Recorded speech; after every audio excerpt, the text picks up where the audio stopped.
নুনটা কিন্তু অবশ্যই দিও, মানে বিট নুন। দাঁড়াও দাঁড়াও, রেসিপিটা শেষ হবে তারপর তো নুনটা দেবে নাকি? তো চলো আজকে কি বানাচ্ছি সেটাই তো তোমাদের সাথে শেয়ার করব। আজকে বানাচ্ছি ভেজিটেবল চপ।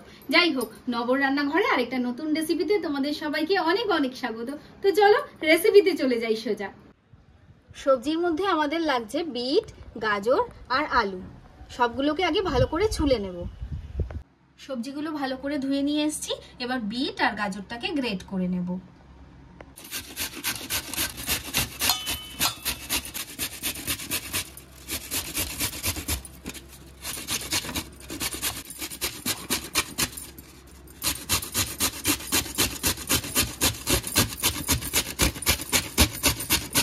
আমার সবজি তো গ্রেট করা হয়ে গেছে, এবারে একটা ভাজা মশলা তৈরি করব। তো তার জন্য নেব মৌরি। আমি তো একটা কড়াই বসিয়ে দিয়েছি, কড়াই গরম হয়ে গেছে, কড়াই দিয়ে দিচ্ছি আগে মৌরিটা। আর দেব কটা দারচিনি, দুটো এলাচ আর গোটা গোলমরিচ। জাস্ট এইভাবে শুকনো খোলায় ভেজে নেব। ঢেলে নিচ্ছি, ঠান্ডা করে গুঁড়ো করব।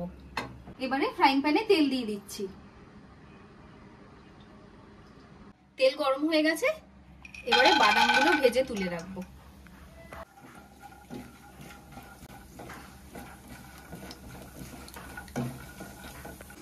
বাদাম ভাজা হয়ে গেছে, বাদামগুলো এবার তুলে রাখছি। এবার ওই তেলের মধ্যেই দিয়ে দিচ্ছি 5 ফোড়ন আর শুকনো লঙ্কা। ফোড়নের মধ্যে দিয়ে দিচ্ছি আদা আর কাঁচা লঙ্কা বাটা।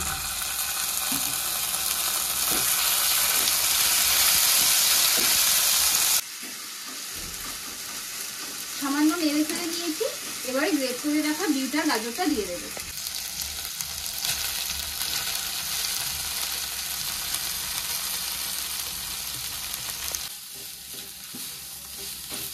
ভালো করে নেড়ে চেড়ে নেব, আদার সাথে বিট গাজরটা মিশিয়ে নেব। এবারে বিট আর গাজরের মধ্যে নুন দিয়ে দিচ্ছি, দিয়ে আবারও ভালো করে একটু নেড়ে চেড়ে নেব। এবার ঢেকে দেব, দিয়ে গ্যাসের ফ্লেমটাকে একটু মিডিয়াম করে দেব বিট গাজরটা সেদ্ধ হওয়া পর্যন্ত। একবার খুলে দেখে নিই।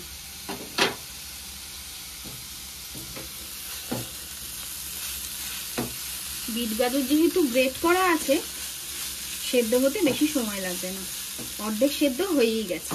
এবারে বাকি জিনিসগুলো দিয়ে দেব। দিয়ে দিচ্ছি জিরে গুঁড়ো, সামান্য একটু হলুদ গুঁড়ো, অল্প একটু বিট নুন। ভালো করে বিট গাজরের সাথে মিশিয়ে নেব।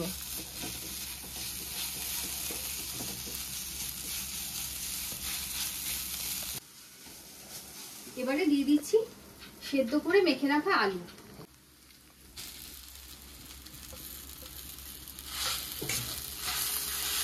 আলুটাকে ভালো করে কিন্তু বিট গাজরের সাথে এবার মিশিয়ে নেব।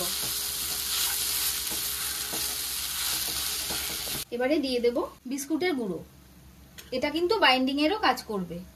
চিনি দিয়ে দিচ্ছি, ভেজিটেবল চপ যখন একটু তো মিষ্টি মিষ্টি হবেই। এবারে দিচ্ছি যে ভাজা মশলাটা তৈরি করলাম সেটা।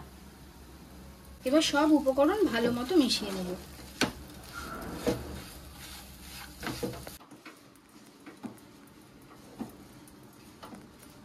এই বিস্কুটের গুঁড়োটা কিন্তু তোমরা অবশ্যই দিও, এটা ভীষণভাবে বাইন্ডিং এর কাজ করবে। আর এক্সট্রা যে ময়েশ্চারটা থাকবে বিট আর গাজরের মধ্যে, সেটাকেও অ্যাবজর্ব করে নেবে।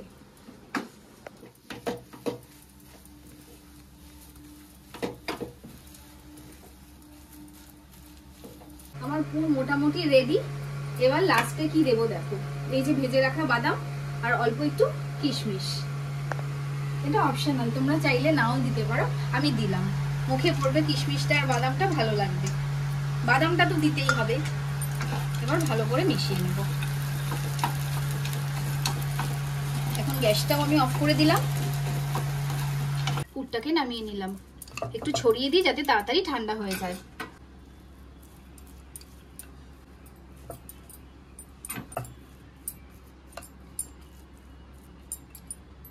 ওদিকে যতক্ষণ পুরটা ঠান্ডা হচ্ছে, আমরা একটা ব্যাটার তৈরি করে নেব।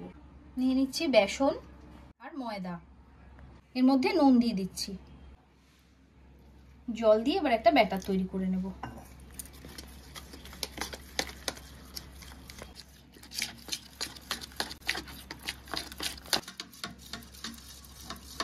ব্যাটারটা কিন্তু তৈরি হয়ে গেছে,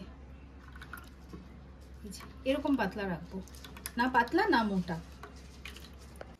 পুরটা ঠান্ডা হয়ে গেছে, এবার এখান থেকে আমি চপের আকারে গড়ে নেব।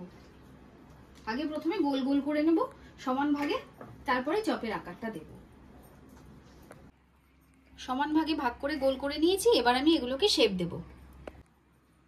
এই দেখো, আমি এই যে ভেজিটেবিল চপের আকারেই কিন্তু আমি শেপটা দিয়েছি, তোমরা চাইলে তোমাদের পছন্দ অনুযায়ী শেপটা দেবে। সবগুলো চপই আমি কিন্তু দেখো শেপ দিয়ে নিয়েছি। এবারে এগুলোকে আমি গড়ে নেব। একটা করে চপ নেব। প্রথমে আমি শুকনো ব্রেড ক্রামের মধ্যে আমি বিস্কুটের গুঁড়ো নিয়েছি, শুকনো বিস্কুটের গুঁড়োতে একবার কোট করব, তারপর আমি ব্যাটারে দেব।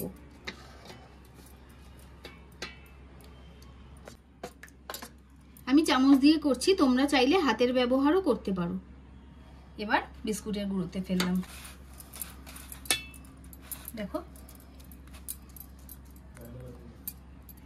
এই কাজটা কিন্তু সাথে সাথেই করতে হবে। একটা চপ তৈরি।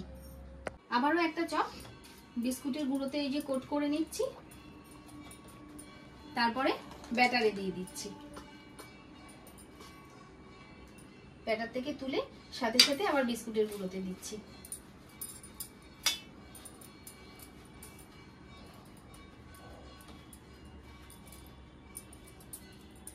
হয়ে গেল আরেকটা চপ। এভাবে করেই সব চপগুলোকে আগে গড়ে নেব। তেল বসিয়ে দিয়েছি, তেলও গরম হয়ে গেছে, এবার চপগুলো সব ছেড়ে দেব।